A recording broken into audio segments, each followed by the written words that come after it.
At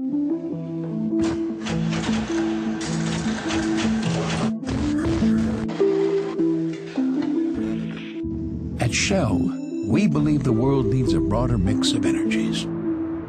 Let's go.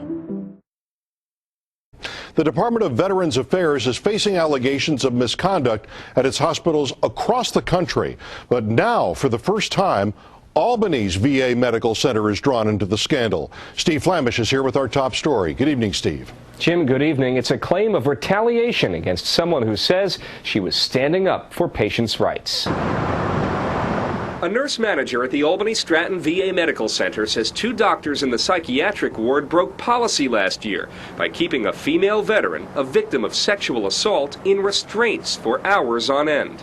That manager, Valerie Riviello, says when she unshackled the woman, the hospital demoted her. If nurses can't speak up and they're 24/7 with patients and taking care of patients all the time, then we have a really big problem. Riviello says she's learned of several problems in Albany, including a hospice nurse allegedly fired for stealing morphine and replacing it with another substance, leaving dying patients with no pain medication in their IV. It's certainly not right to have dying patients in pain. The VA issued a statement saying Riviello's claims are under investigation and that any allegations involving patient care are taken seriously. The VA adds, we have an open environment for employees, one where we encourage them to come forward and utilize the venues available to raise issues and concerns. But that is not always the case, according to the U.S. Office of Special Counsel in Washington. It's investigating claims of retaliation against 37 whistleblowers at VA hospitals across the country.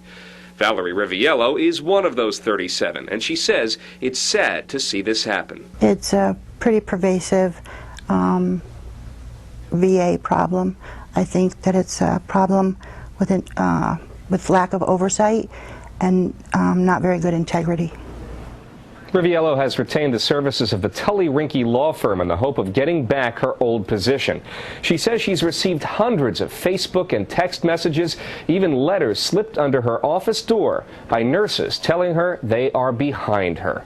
Reporting live in the newsroom, Steve Flamish, News Channel 13. Thank you, Steve.